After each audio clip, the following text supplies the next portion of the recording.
Hello! Back to Starlight Talks. I'm here this week. I don't have a guest. It's just me. So I thought I would talk a little bit about my life with autism. So if you have any questions, go ahead and start leaving them in the comments and I'll get to them. Check out our website, OurTism.com, where I have my blog where I write about living with autism. Check out, I have a workshop coming up, so go check out that. It's in January. I'd love you all to come see me in person if you get the chance. Please come back next week, because next week I'm gonna have Lillian come back on and we'll talk about transitions, because I do this live stream every week, Wednesdays, 7 o'clock Pacific Standard Time. Thank you for joining me. So I thought I'd talk about growing up with autism. Hi Lillian, thanks for joining.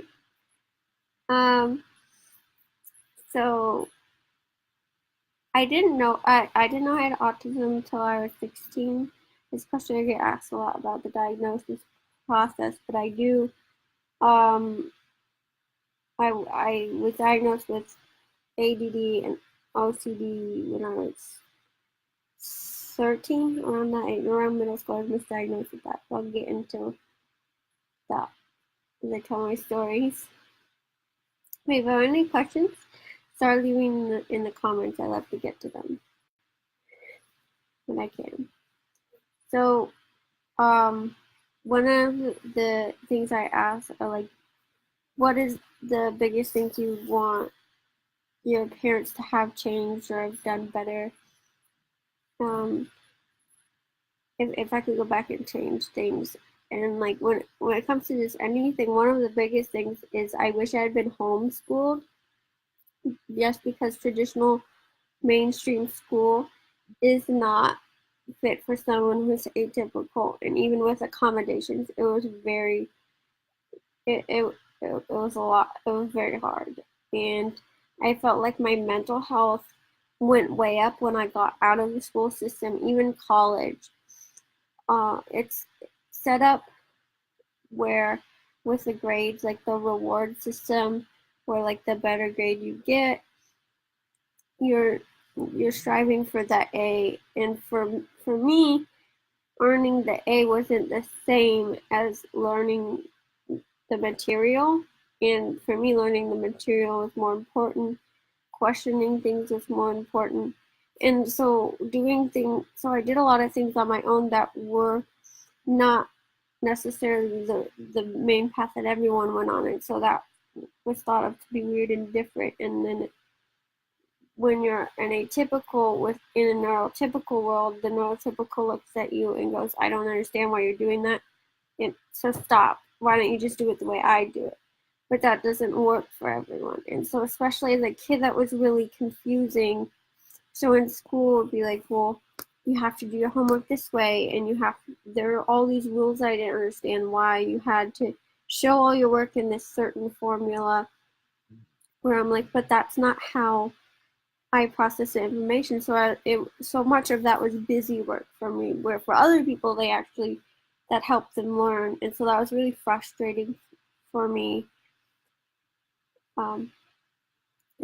Socially, there were so many rules that I didn't understand, and I didn't even understand that I didn't understand them for a long time. So I thought all these people who weren't really my friends were my friends, and that all these kind of things, I didn't know that what popularity was, or that you were supposed to have a certain amount of friends.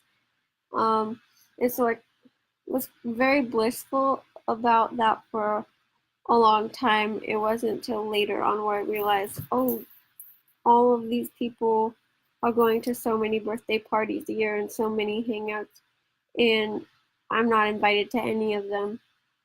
When I just assumed when I wasn't invited, there wasn't a party, or there wasn't, I didn't really think about, oh, I could be doing something else instead of what I'm currently doing for a very long time.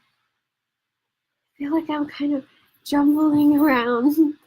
So let me see. When we start like just with elementary school, and for me, I didn't have a diagnosis at all through the whole 7 years of elementary school. So I didn't even know that there was something different. And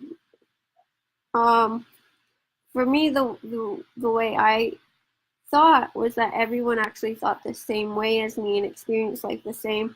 And I was physically in a lot of pain, probably because I was having sensory overloads all the time, and I was constipated, and I had, because I didn't understand my body and the signs they were telling me and all these things. So I was in a lot of pain all the time, and I thought that everyone else around me experienced that same pain but was able to push through it, and that things were equally hard for them, and that I was just being not tough enough, not strong enough. I was like, why is everyone else tougher than me? I didn't cross my mind that I was experiencing something way different and that I needed a different kind of help. Is anyone leaving comments, because I'm not getting any of them, if that's happening? So in elementary school, I also routine was really important to me when I was way younger. I've written about, like, with food, I really wanted my food a certain way. If you go to my blog on OurTism.com, you can see um, how I used to be a picky eater and why that was important to me. And for me, that consistency and knowing what to expect was really helpful, because I didn't understand that transitions were so hard for me. But I understood, like, when I know what to expect next, then it was easier to handle it. So I always wanted to know what we were doing, and I had a really hard time with being spontaneous and just jumping into something right away. And so school helped with that, because you really knew what was going to happen next. They told you what days you had field trips. They told you, like, way in advance when something big was coming up. Otherwise, like, every day was pretty the same, where the weekends and the breaks were very difficult for me. I didn't like that, because all of a sudden, like, I didn't know what to expect. There was so much time that there was just like space. I don't even know how to describe the way it felt. It was so I just never knew it was gonna happen on the weekend or during a break, and I really didn't like that. And throughout the whole day at school, I would be building up sensory overload and anxiety, and that would all build up, and I'd keep it together and try to make it through the school day, and I'd come home and melt down. And so that's another question I get, is like, why is my kid so good at school and then so bad at home? It's because at home they trust you. Like, I trusted my parents that they weren't going to kick me out. Like, this I know school they could send you home, they could suspend you, they could do all these things where they're like, you could get into so much trouble, where at home, my mom's never going to kick me out of the house. She's never going to do anything like that. Like, I could trust if I needed to break down and cry and scream and break things or whatever I needed to do, that she was still going to be there for me. Where I knew my teacher wasn't, and even my friends probably weren't. And so that's why I was able to show that side of me at home and not at school. Where at school, I just was bearing my knuckles and trying to get through it. And so, but when you don't know that there's anything different, like, I didn't know there was another options besides going to school and doing that every day and then coming home. And like, so I did like the routine. And if someone suggested, oh, do you want to jump into homeschool and do something different that you have no idea what it is, I'd be like, no, I don't want any change because that is bad. And then there were things like, when we took tests, I didn't understand why we were taking the test, so I didn't always answer the question that was asked of me because I was like, oh, that's boring, and so I'd just start writing something more creative, or I didn't like the actual answer to the question because it was boring, so I'd make up something that was more interesting to me, and so my grades would suffer, and the teacher would be confused, but you know that. I'm like, yeah, I know that. That's why it was boring, so I made something up, and so I don't know if they thought I wasn't as smart as I actually was, or if they they understood what I was doing. But I remember that, like, for example, we had the reading comprehension test, and in first grade I would refuse to actually read the book, and I would make up stories based on the pictures.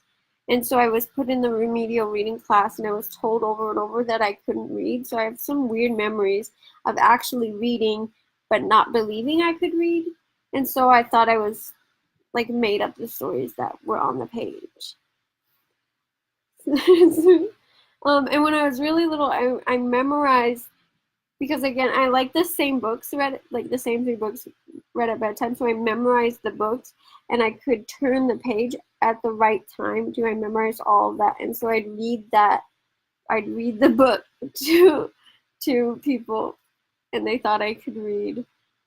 So I have like very mixed memories of things, of like I wasn't able to read till a certain point, but then I also like I could read before. So like, was I actually, maybe I didn't memorize that book and was actually reading it. I know. But my sister has more clear memories where I actually told her, yeah, I didn't want to read what is actually on the pages boring, so I just made up stories, and I would go tell Lillian, oh, I'm gonna read to you, and then just make up a story, and she'd get mad at me because it's not what's on the page. And she was very like rule oriented, like you have to do things exactly. Where I'm more creative, so she would get mad at me. Like, that's not what it says. I'm like, oh, I can say whatever I want it to say. Or that was more of my personality. But then, like, if she didn't agree with a rule, then she would get upset by the rule and be like, well, that rule's unfair, so that doesn't really count as a rule that we need to follow. Where I remember in first grade, she was in the room right next to me, and if my twin sister also has autism, in case you're unaware, she would get bored and not enjoy what was going on in her classroom, so she'd come into my classroom and be like, okay, I'm coming into this classroom today, and she'd just join me. And I'd be like, what are you doing? I definitely know that's a rule that you're not supposed to be doing that.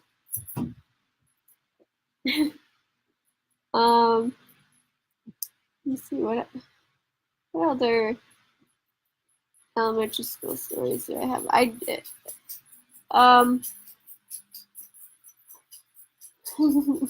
Yeah, I guess I didn't mention this. I don't have the same background I normally do because I'm not at home right now. I'm on vacation with my family, and it's been really fun. So, what else happened at elementary school? Oh, because I had a twin sister who understood what I was going through. I would get so mad and frustrated at school that sometimes I would have to let it out, and so I would punch her or hit her or slap her, and then she was allowed after that to pull my hair and throw me on the ground, and she told me, yeah, I'd rather you do that because you're a lot nicer after you let that out. And once in a while a teacher would see that, and they'd come over and be like, hey, you can't do that, you're in big trouble. And Lillian would look them dead in the eye and go, what? Nothing happened. They're like, I just saw you hit each other. That didn't happen. And just straight lot, and they'd like start questioning, like, did this actually happen? And we never got in trouble for doing. So, and a little bit of some anger issues. I used my siblings to let that out because they were safe. Because I knew if I did that to somebody else, that I'd get in huge trouble. Like my sister had my back. I have a question from Eric. Thank you for asking a question. Do you still deal with overwhelming situations or meltdowns? Not as much as I used to. Like in elementary school, especially because I didn't know I was autistic, it was all the time. Like I was in defense mode probably every minute, every day, like super angry all the time. But now I feel the sensation going on, and I know how to deal with it before it gets that bad. But once in a while, I do get overwhelmed. There was for example, there was this. I had a trouble with a transition. I had ordered a bunch of photos for my art show, and they had showed up, and I was super excited about it, and I was trying to talk about it. And then my dad came in and slapped down the voting pamphlet and wanted to talk about that right then and there, and then go out and vote. And I couldn't transition, and so my family left, and I had a little bit of a meltdown by myself because I wasn't able to transition quick enough to do that. Another time I had a sensory overload at Disneyland. The parade was about to start, so me and my friends had ran away from that to get away from that overstimulation because it was at night. So we had been there all day, so I couldn't handle that for sure.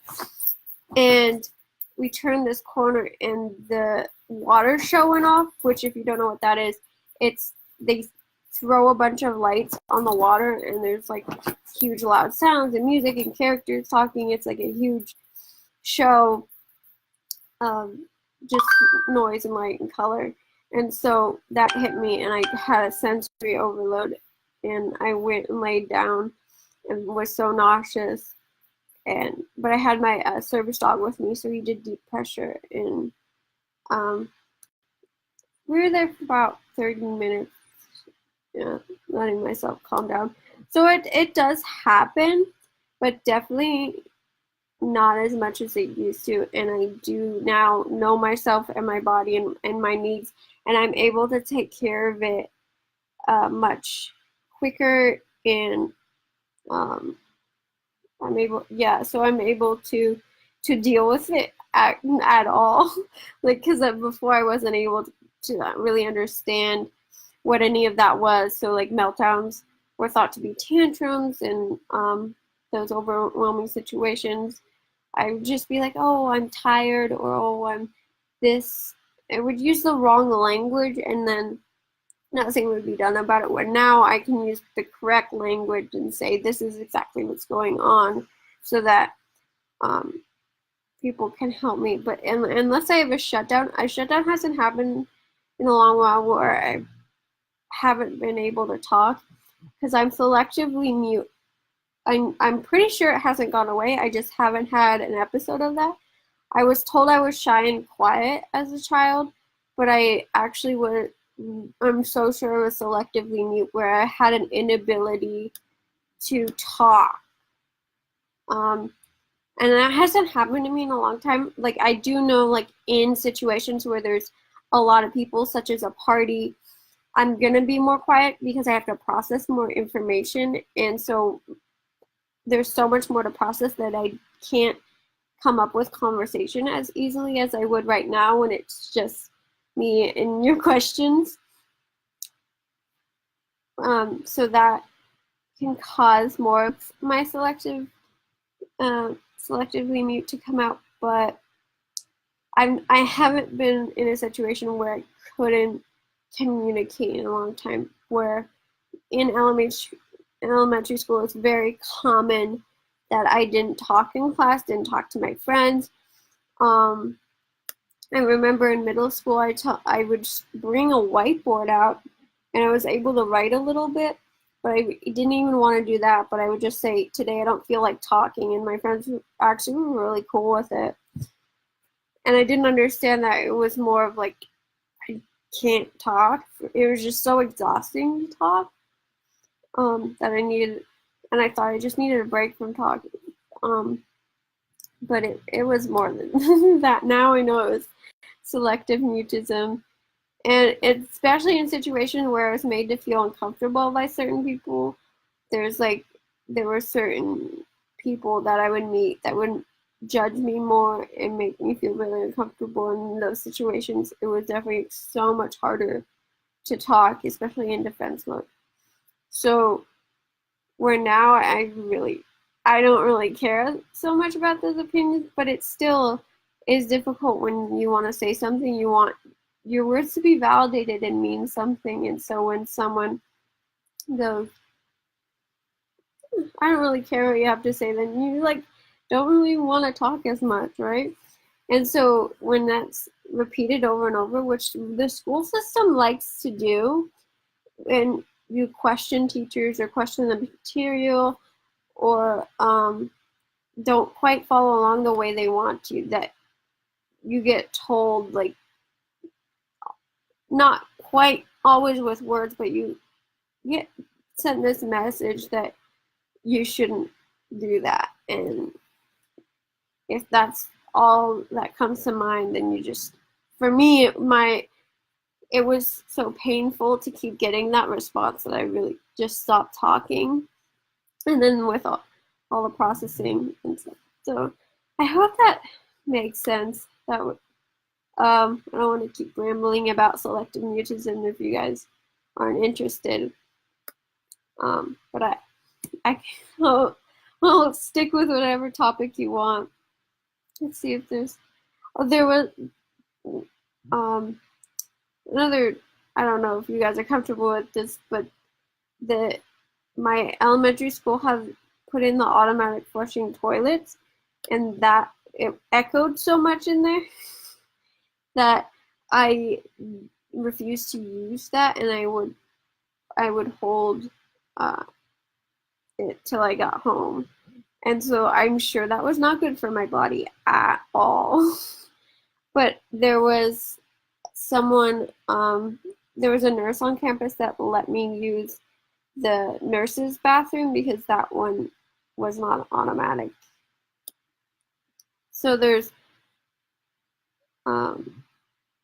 so now I know that was like a sensory experience where then I was just like, thought I was afraid of that. Natasha says, wait, OMG, you're a Hufflepuff. Yes, I am a Hufflepuff. I love Harry Potter, and I identify with the kind loyalty as the most important traits that I out of all of the houses, and I'm really glad it's yellow. That just happened to be a plus about it. But yeah, I took the quiz way back when, not on Pottermore, the original version. I know they updated it. And in the original version, I was a Hufflepuff.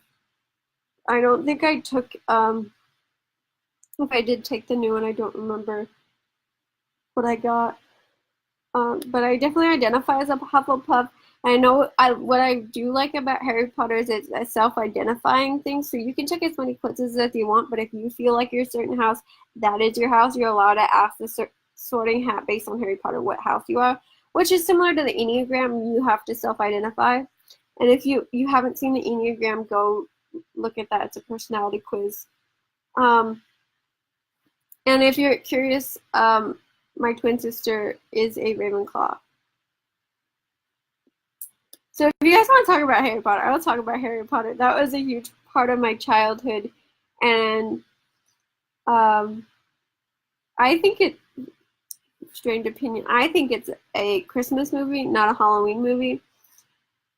But yeah, I know that's a huge debate. So I'm excited about all the Harry Potter stuff right now. So Eric says, so you learned to cope instead of meltdowns. I've learned coping strategies that prevent meltdowns. I've also learned coping strategies of what to do if a meltdown occurs. So yeah, and I believe I've talked about them in the past. There's it's really important to pay attention to what your body is doing, and it can be as basic as like, does my body need water? That can prevent a meltdown, or it can be as big as I need to go into a separate room where it's quiet because there's too much noise here, and just being aware of where you are, whether it's spatially, time, food, water, your necessities, whatever your body's telling you. And it's really good at telling you if you listen what your emotions are, what you're feeling, what you need, and you just listen to it. That is the best way to avoid meltdowns. Obviously, there are situations like at Disneyland where it was unavoidable. It just happened. I didn't expect it, and then I had to do something about it. And so just doing whatever you can, self-care, doing things you're fun and passionate about and have the energy for, is always going to boost yourself and give you more energy so that you won't face a meltdown. Where like if I'm doing film or if I'm doing something I really love, then things that would bother me more when I'm doing something I really hate won't bother me as much when I'm doing something I love. And then if you're mentally healthy and physically healthy, you're in a much better space to avoid meltdowns, and you're just going to have a better time in general.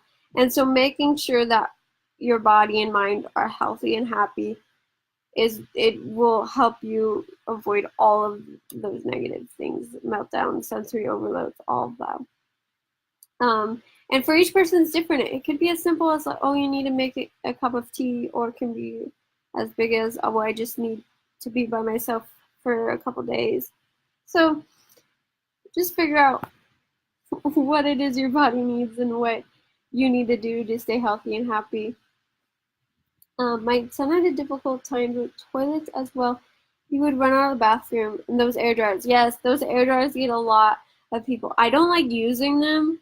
I don't. So I'd rather just let them dry on their own. But the noise, oh my gosh.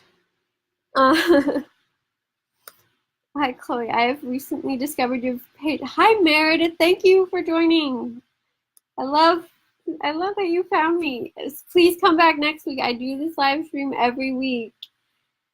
Natasha said, that's so cute. I can see that in you. I'm totally a Gryffindor. My best friend is a Gryffindor. I love Gryffindors so much. They're so fun.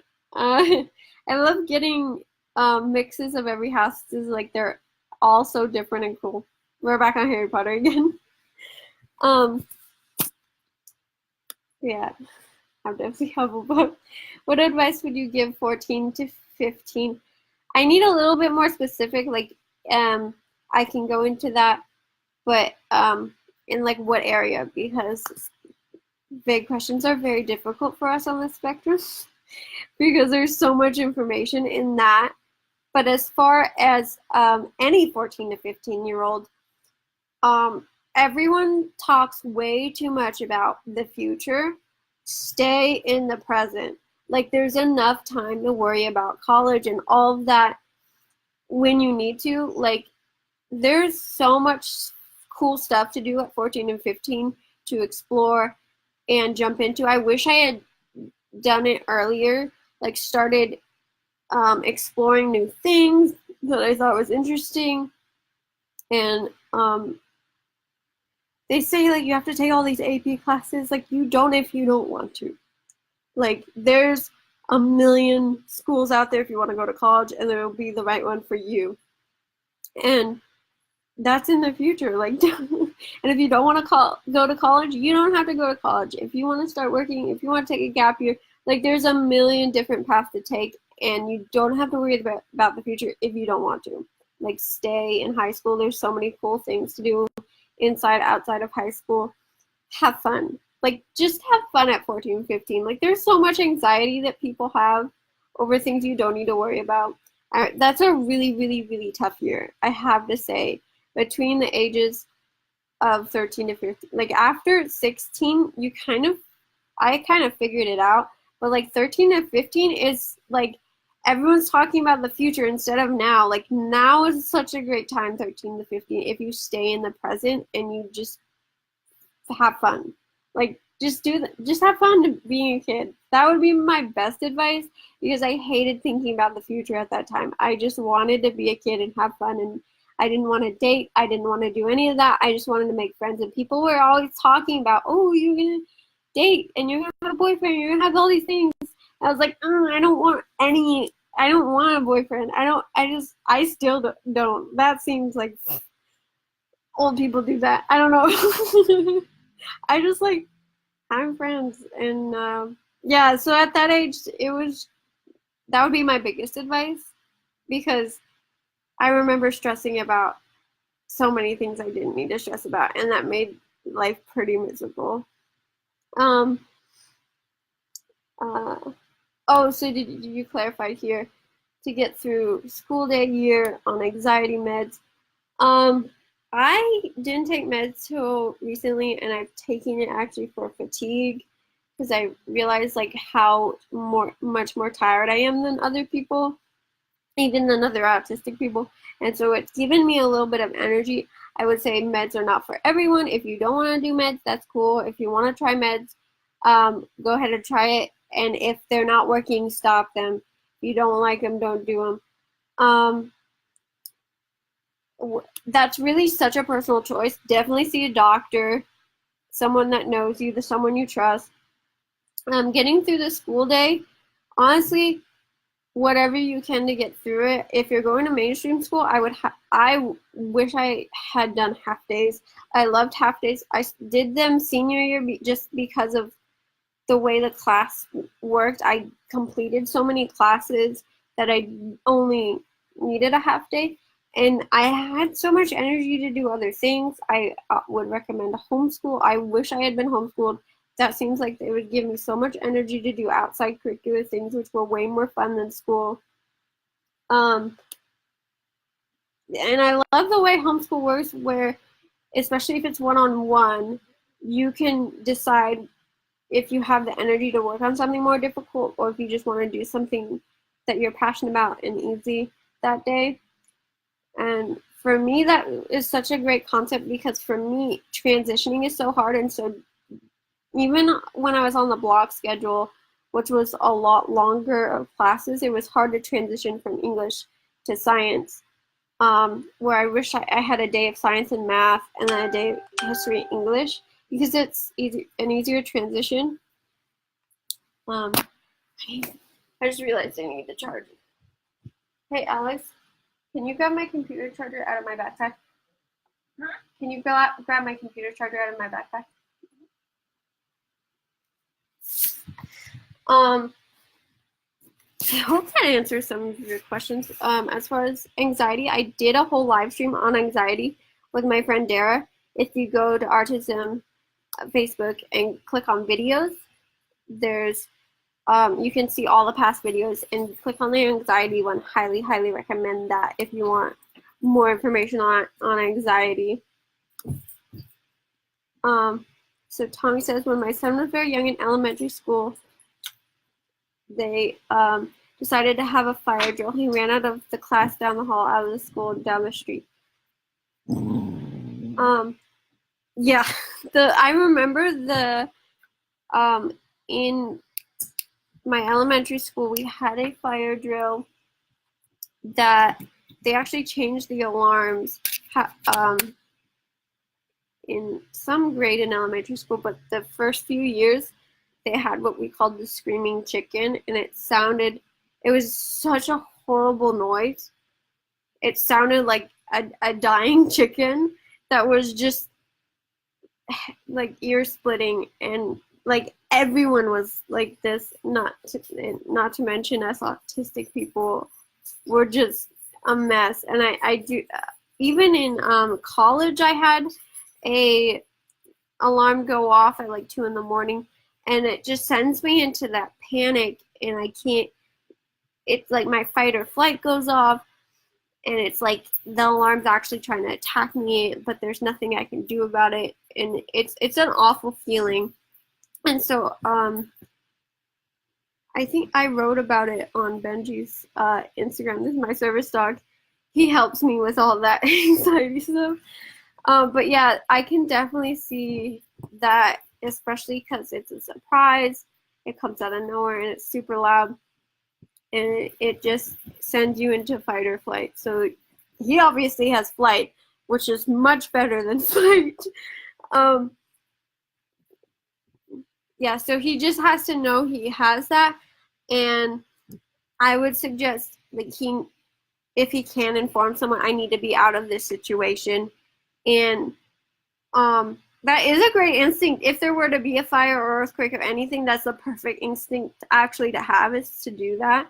So I actually would reward him for that. But as far as like the safety of him being so young and staying with an adult, when he's older, he can let someone know, I need to get out of this situation and go somewhere to calm down. And if I'm sure you can get an accommodation so that you know about the drill, so he doesn't have to, be part of that.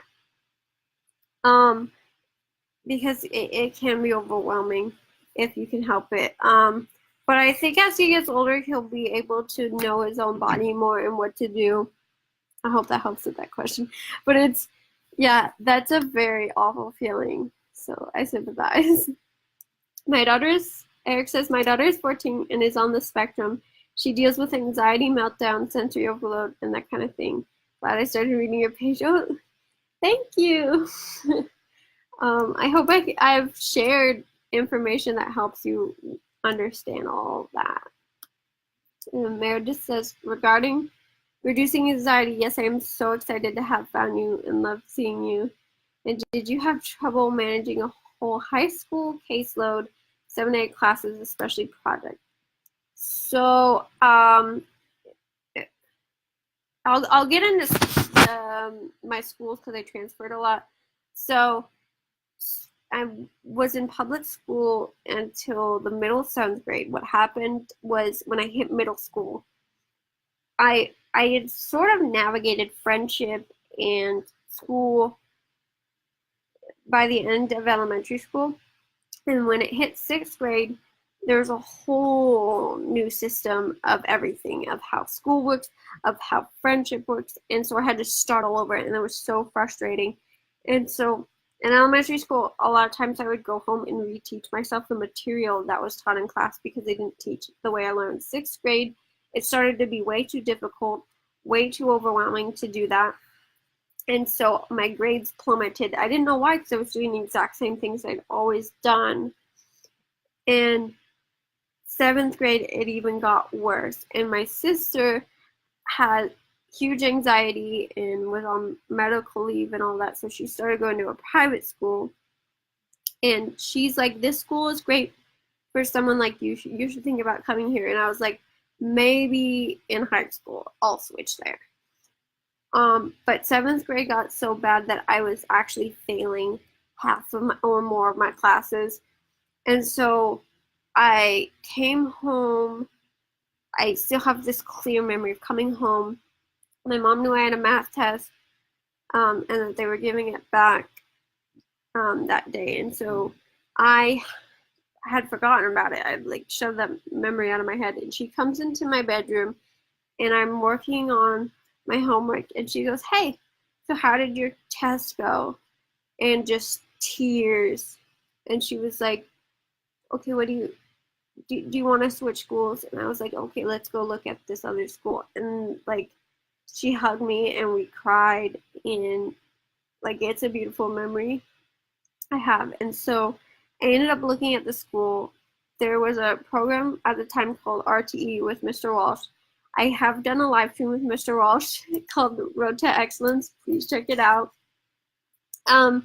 He talked to me like about books and about all these things. He wasn't actually on the tour. Like, I did a tour of like an open house, and then he came and saw me and pulled me aside and started talking to me And I don't even remember it being about anything serious. But he was like, please come shadow the school. And so I came back and I shadowed and I visited RTE and I visited the art class and all this stuff. And then I came home and I said, I want to go to school, but the only way I'll go is if I'm in the RT class. And my mom was like, oh my God, there's only 6 kids in each grade. There's so many people that want to get into this program. She called, he had already asked me if I wanted to come to school that I should be in RTE. And it was just like everything fell into place. And so this school really dealt with special needs. And so I went there and they really helped me figure it out. They helped me figure out I had ADD and OCD, which I actually don't. But in getting that diagnosis, I was given all these accommodations I didn't have before, and he helped me learn how I learned and how to deal with classes that weren't necessarily accommodating, but this school was very, very accommodating. So I was there all the way through 10th grade, and then in 10th grade, in ninth grade, he was kicked out of the school. There was a weird thing that happened there, but he left the school.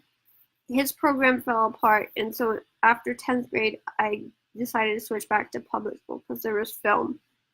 So that's my story with the school system up till college. So that's all set up to answer your question.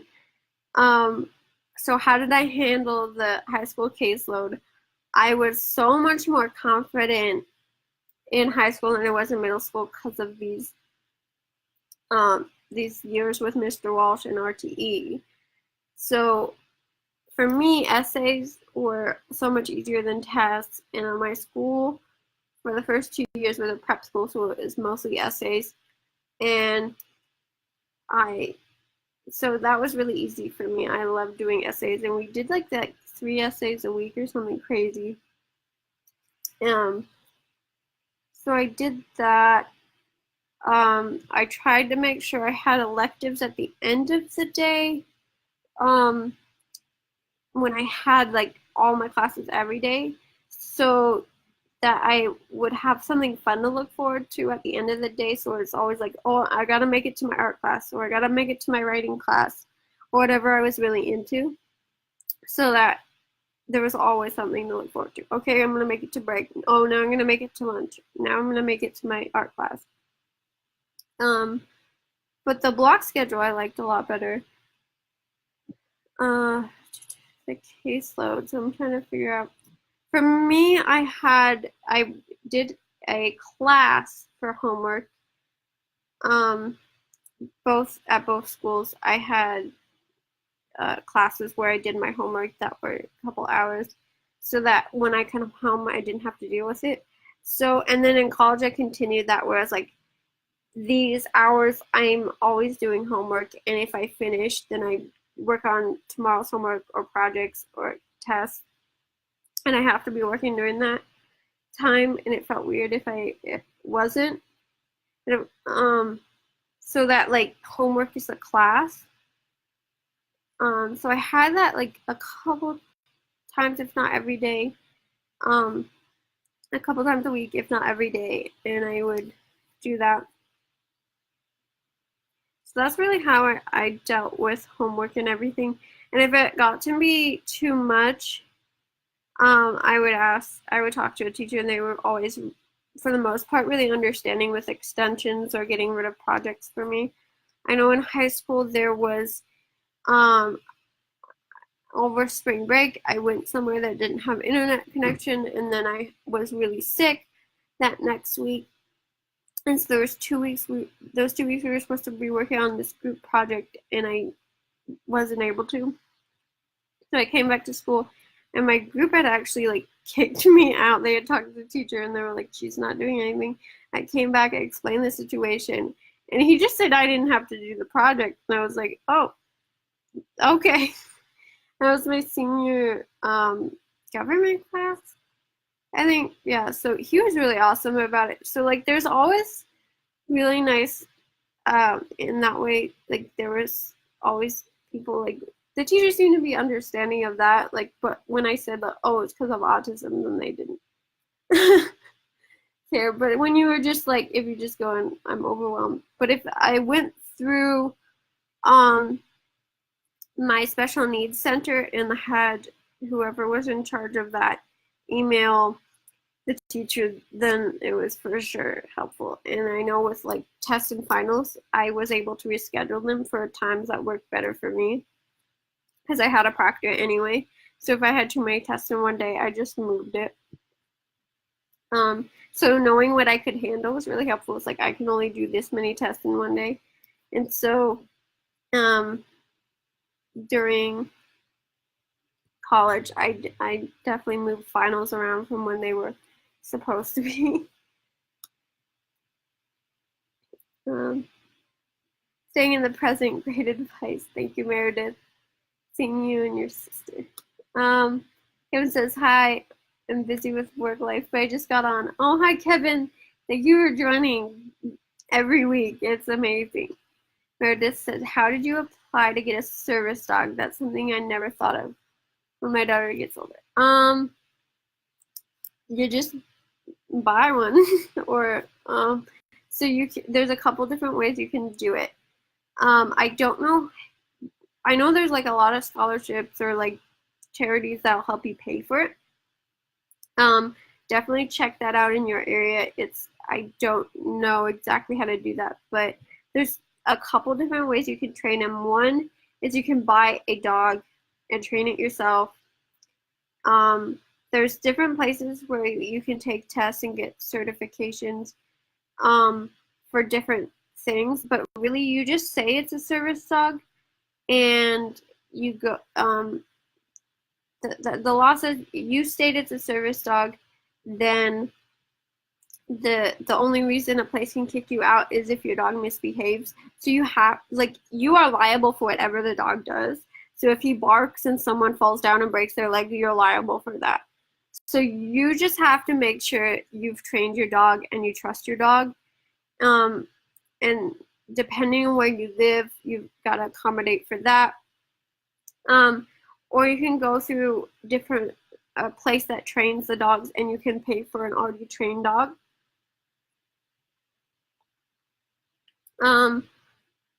So while they're in training, you can get service dog in training patch, and they're allowed to go anywhere a fully trained service dog is. But again, if your dog misbehaves, a place is allowed to kick you out.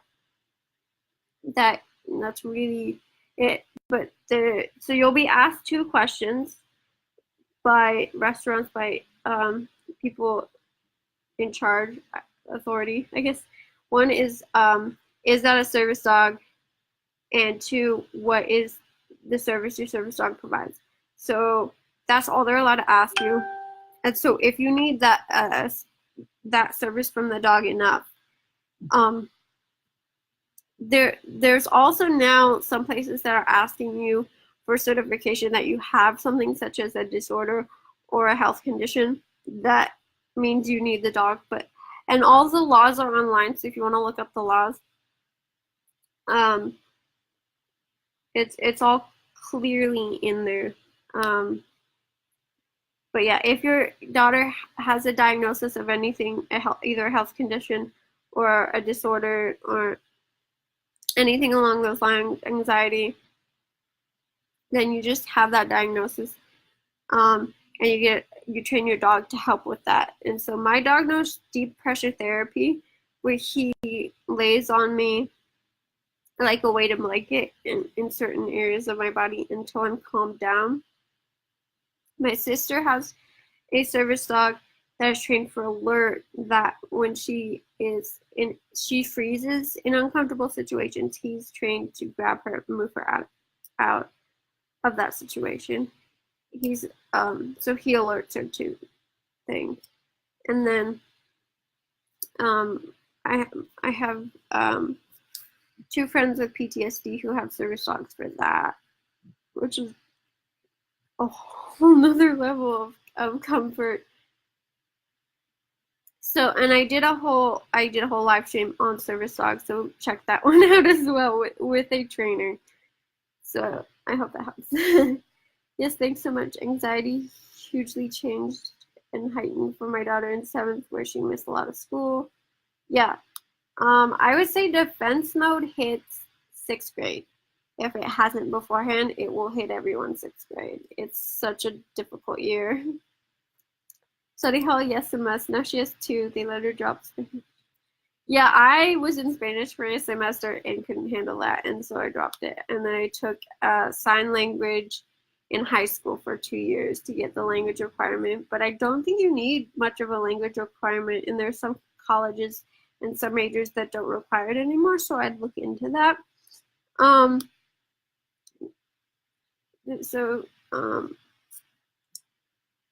But I mean, there's still ones that require it, so it depends where you want to go in what major. But I know there's, and you could also do the language in college in some places. You sound like you could self-advocate from a younger age. If younger is like 14, I started, around like the end of middle school, beginning of high school, being able to do that. To be able to self-advocate, you need to be in a much healthier place and understand your own needs and how to ask for them. But I was able to self-advocate for like smaller things, and definitely with my parents more so than at school. But I was in like so many meetings self-advocating for things that I got and not getting them, that it was very frustrating. Glad you had an understanding teacher's daughter. Does for most. I wouldn't say I had understanding teachers. I just had teachers that allowed me to push back projects. But I had a teacher. My teachers were not understanding of me being different. There's, for them. This is a very difficult subject, but I would say, experience-wise, that the school is not on your side.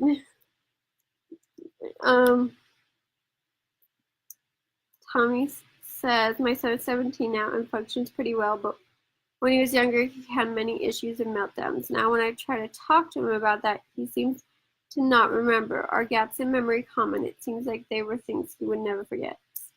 They are common with PTSD, and school is sending a lot of kids, not just kids with disabilities or kids who are atypical, but all kids into PTSD. And what's common with PTSD is memory loss. What's common with ADD is memory loss.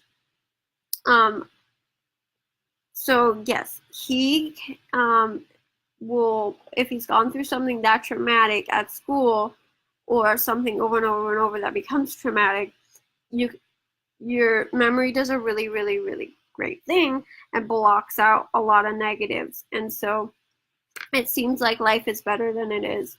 So yeah, that is really possible. If you're depressed, that happens. I would say, yeah, that's a very, very common thing. And the better, healthier he gets, the more he'll remember. And the more he looks back and thinks about it, the more he'll remember. But his mind is probably protecting him because he can't handle it.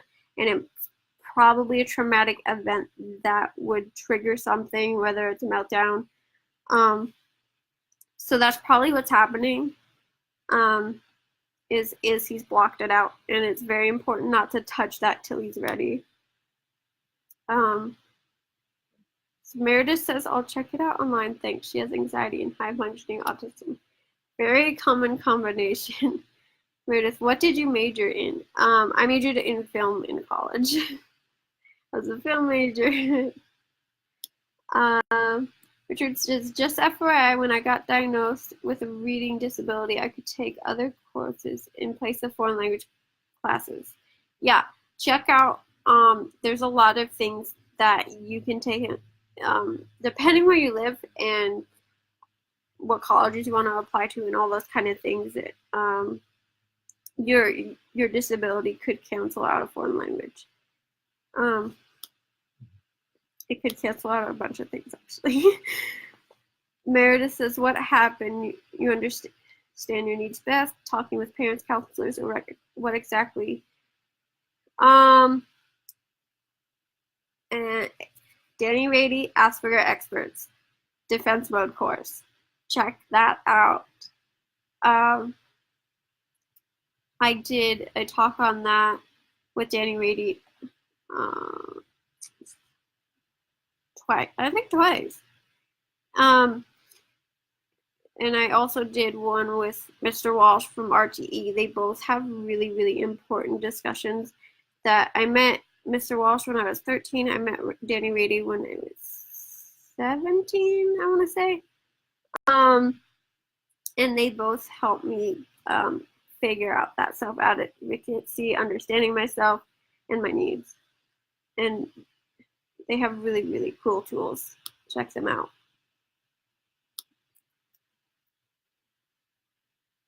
Have you ever done EMDR therapy? If so, do you think it's helpful? I don't know what that stands for. Sorry, acronyms are not my thing. I would recommend color therapy, obvious. Because for me, I'm very visual and color affects me, but there's also like other senses that have therapies. Asperger Experts, Defense Mode, RTE.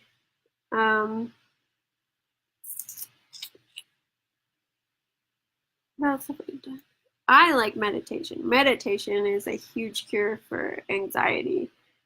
If you have PTSD, it's going to be insanely difficult to do meditation because it can bring back memories that and traumatic moments. But I would say meditation is very important. If you're doing it for the first time, do it with other people. Do it safely. But meditation, I love my tea. I love my weighted blanket. You can meditate by listening to music as well. It doesn't have to be completely silent. Whatever you need to do. I put headphones in sometimes.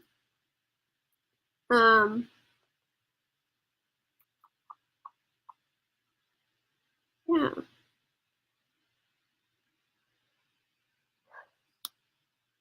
All right. So, oh wow, we're 57 minutes in.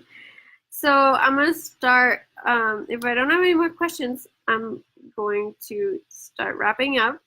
EMDR, eye movement, desensitization, and reprocessing. I don't think desensitization is good. I don't think exposing yourself to things that are very difficult over and over, especially if you don't want to, is going to be helpful. Improving your mental health is going to definitely desensitize you a lot more than actually just putting yourself into situations that are really uncomfortable. If you have the capacity to do it and you want to improve, then desensitization may work better. But I have a huge fear of heights, and I have every year my school used to make me do this rope course, and I never got over that fear. Honestly, desensitization did not help me get over my fear of heights. I did do some hypnotherapy that helped me get over my fear of blood, which was very terrible when I went through puberty, and that I had to face that all the time. And again, I was not desensitized to it by experiencing it over and over, but I did hypnotherapy and a couple other things that helped me get over that fear. So really, mental health will help you, and physical health will help you get over so much, and you have the capacity to deal with things that are more uncomfortable than you would if you were in an unhealthy state. That would be my best advice for that. Maybe other people, desensitization really works for them, but I have found it does not work for me. Hi, Patty. So thank you guys for joining me. I think we had exactly the time, an hour. come back next week. We're going to talk about transitions with Lillian. 7 o'clock Wednesday Pacific Standard Time. Go check out the website OurTism.com. I have articles where I write about living on the spectrum. I have a workshop coming up in January if you want to come meet me in person. Thank you. Support group. Do we have one tomorrow? I think we have the parent support group tomorrow, but we're not having the adult support group the following week because it's right after Christmas. So we have a support group online, OurTism.com. Go check it out. Sign up for that.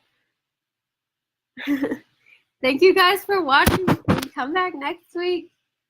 I loved all your questions. Bye. Stay colorful.